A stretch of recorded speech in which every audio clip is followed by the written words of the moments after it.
Bonjour les passionnés, Jonathan de la chaîne Spirituosité. Aujourd'hui, on visite une bombe de chez Brooklady, un produit Octomore, donc de leur série Octomore, le 16.2, donc édition 2025, c'était fait novembre 2025, donc disponible quand même assez en SAQ. On a eu le 16.1, 16.2, 16.3, encore de disponible en SAQ. Comment Octomore fonctionne? 16.1, en fait, les points 1 souvent finit fût d'ex-bourbon. Et puis après ça, le point 2 et le point 3 sont des assemblages un peu différents quand même.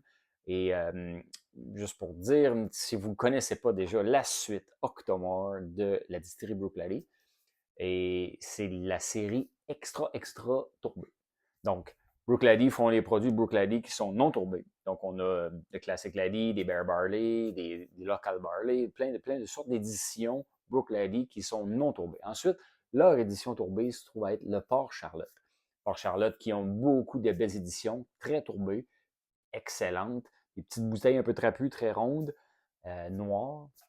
Donc, il y a des Port Charlotte avec des finitions très bien, des 10 ans, et il y a de belles éditions. Et après ça, ils ont fait la série Octomore, qui se trouve à être des whisky extra, extra tourbés. Donc, ils font volontairement fumer le grain lors du maltage encore plus longtemps pour vraiment être certain qu'il y ait un maximum d'influence de la tourbe dans le produit. Donc, celui-là ici, l'Octomore 16.2, se veut être à 101 ppm, la mesure de phénol par million que Brooklady a. C'est sûr que c'est une lecture qui est faite lorsque c'est sur le grain. Donc, c'est pas vraiment dans le produit.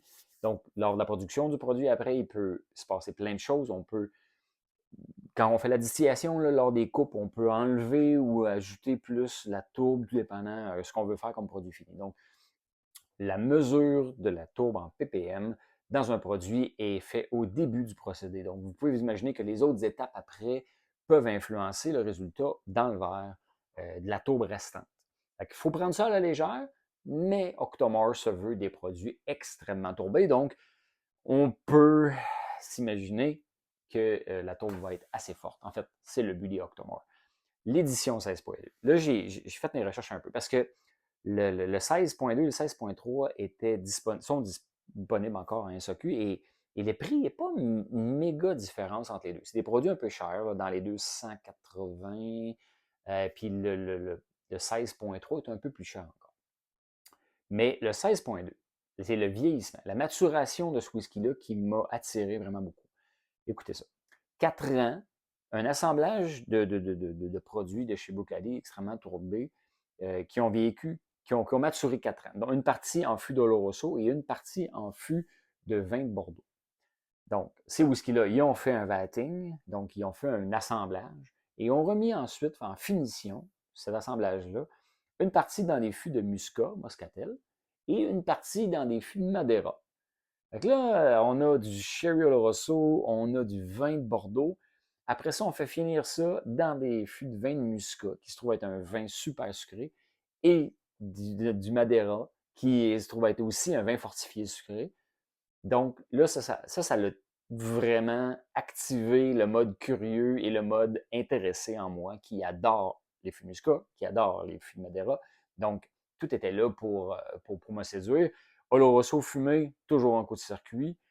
Bordeaux fumé, ben là, je suis moins connaisseur, mais bref, on dirait que ça parlait. Là. On dirait que c'était sur papier un whisky qui promettait. Cask String, 58,1% d'alcool, 101 ppm, donc l'alcool euh, à profusion, on a une grosse tourbe, on a des fûts incroyables. Donc, j'étais séduit avant même d'acheter la bouteille, et j'étais bien content d'en découvrir le contenu.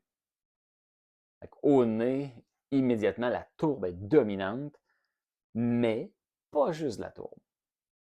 On a des belles arômes de fruits sucrés. Là, puis là on s'en va un peu dans tous les sens. Là. Des beaux fruits mûrs. On a un petit côté nectarine, un petit peu orange, aussi un petit peu de pêche. Le côté tourbé se présente comme un gros charbon qui est encore en train de fumer. Là. Donc, on rouvre un barbecue au charbon. La boucane est prise, la chaleur est là, le côté charbon est indéniable avec la belle fumée.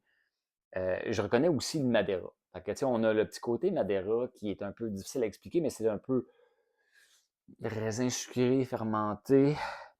J'ai un peu d'agrumes aussi en arrière-plan. Les agrumes sont moins dominantes, mais sont là. On a un beau côté de noix grillée, mais il n'est pas non plus en arrière-plan. Il n'est pas en avant-plan, pardon. Il est plus un peu plus en arrière-plan. Un petit côté sucre à glaçage, là, la vanille sucrée, une confiture de fruits rouges. Là, l'espèce de confiture trois fruits qu'on voit souvent à l'épicerie. Les beaux fruits. On a du côté pâtisserie aussi. J'aurais une danoise qui a un peu trop cuite. Quand on se fait une pâtisserie, là, mettons les chaussons Pillsbury, ou moi j'ai vraiment la danoise comme image, où il y a un filling, là, l'intérieur de la danoise, c'est des fruits, mais qui aurait brûlé un petit peu. Fait que donc, le petit côté cramé, le petit côté pâtisserie fruitée, euh, c'est super agréable, c'est super complexe. Là, j'essaie de vous sortir les notes qui sortent, mais je pense que c'est un whisky que dans une soirée, on pourrait profiter longtemps puis avoir beaucoup de plaisir à sortir des nouvelles notes toujours. Et entre amis, nos amis pourraient nous sortir d'autres notes puis échanger avec ce whisky-là, ça doit être incroyable. C'est quand même pas si agressant. On est pour le 58. L'alcool est quand même très bien intégré, pareil. Puis j'ai un petit côté épicé qui m'a rappelé un flash comme ça de quand on fait des steaks avec les épices de Montréal, les épices à steak, les espèces de, on a des graines de coriandre là-dedans, il y a un peu de tout, là, puis là, ça ressort quand on le fait saisir. J'ai eu un peu ça. Fait que le petit côté épicé, voire herbes, là, euh, côté herbal qui ressort un petit peu, là, des fines herbes. Fait que le petit côté grillé, porc grillé au barbecue, là, est quand même assez intense. Il y a un petit côté cuir aussi. Fait que, on dirait comme quand on sort nos bottes de cowboy. Là. Moi, je ne mets pas souvent mes bottes de cowboy, puis quand je les sors, après un certain temps, puis que là je les replace, puis j'arrive pour les mettre, quand on les met, l'air qui sort là, des bottes de cowboy, j'ai eu ça un peu. Bref, tout ça pour dire, complexité est au rendez-vous. C'est un produit Octomore. Oui, c'est des produits chers, mais on ne se trompe pas. C'est des produits haut de gamme quand même. Pas très facile pour les débutants. C'est pas un produit qu'on va offrir à quelqu'un qui commence dans le whisky pour lui montrer c'est quoi un produit tourbé. C'est trop all over the place. C'est un peu trop intense puis un peu partout. C'est des notes bizarres, mais agréables. Il faut être un petit peu ouvert d'esprit puis un peu avancé dans notre aventure du whisky pour bien l'apprécier. Sans plus tarder, on y goûte, on plonge. Santé. Hmm. Ah oui. Oh, quand même, ouh, plus d'attaque. Le nez était, l'alcool était bien intégré, c'était sucré, c'était tourbé, blabla. En bouche, belle attache, une attaque franche, épicée, piquante un peu. On a quand même, la tourbe prend toute la place, prend une grosse partie, plus, plus de tourbe au palais que le nez laissait présager.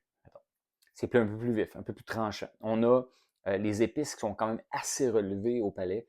Les épices, les fines herbes, le petit côté coriandre ressort. Fait que le petit côté épices de Montréal, c'est comme si on avait croqué un peu plus dans les vraies épices, là, puis que là, ça ressort, ça envahit quand même le palais. C'est agréable, mais c'est chaud, c'est intense. On y retourne. Hmm. Ouais, en bouche, le côté des fruits sont un peu plus surettes. Tantôt, on avait des fruits sucrés au nez. En bouche, un peu plus surette, un peu comme si des fruits dans le début de maturité. On a le canneberge et encore la nectarine. Encore le petit côté là, vraiment un peu plus acidulé de la nectarine. Mais comme ça n'était pas assez mûr, la tourbe intense vient relever tout ça comme un charbon encore. Une espèce d'amertume de peau d'amande qui m'est sortie. Un peu comme quand on a des amandes, puis la petite peau brune, quand on a un peu plus, quand on croque spécifiquement dans cette petite peau-là, c'est un peu plus amer, mais c'est un peu salé aussi. Puis j'ai ça, j'ai du côté amande salée en bouche. Une texture qui est quand même assez huileuse à souhait, ça tapisse, ça envahit le palais. On a un peu de tanin là-dedans, fait que tu sais, comme un bon vin rouge. Fait que je pense que le petit côté Bordeaux paraît au palais. Parce qu'au nez, je pouvais retrouver à peu près toutes les sortes de fûts qu'il y avait là-dedans. Je pouvais trouver le Madeira, je pouvais trouver le Lorosso, il y a un peu le petit côté moscatel, des fruits un peu plus vergers. On avait ça au nez. En bouche, avec le Lorosso et le Chardonnay, le Bordeaux sort. J'allais dire Chardonnay, mais Bordeaux. Le côté vineux ressort au palais. Donc, vraiment le fun que tous les fûts qu'on a dans la recette, on est capable de les reconnaître. Ça, c'est un gros plus. Le côté geek en moi est super content d'avoir tous ces fûts-là reconnaissables.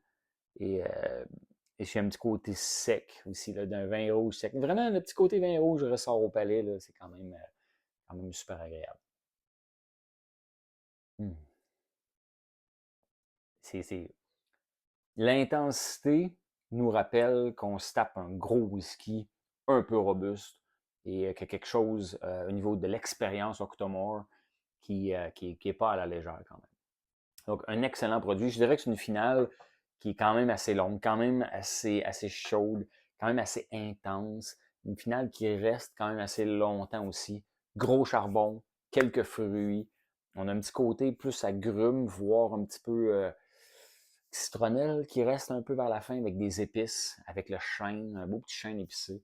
C'est un produit qui est quand même très bon. Les gens qui aiment Octomore savent ce qu'est Octomore. Par contre, d'année en année, ça change beaucoup. On a eu des années extrêmement tourbées dans le passé. Moi, ça fait pas tant longtemps que je suis dans le bateau Octomore, mais je cours pas après les éditions d'année en année parce que c'est très cher. Fait que des fois, pour le prix, est-ce que ça le vaut? Faut être un mordu. Personnellement, une édition comme ça, dans les 2,60, 2,80, ça fait cher. Et donc, comme là, c'est vraiment l'éventail de fûts qui m'a séduit, puis j'ai décidé d'aller de l'avant avec ce whisky-là.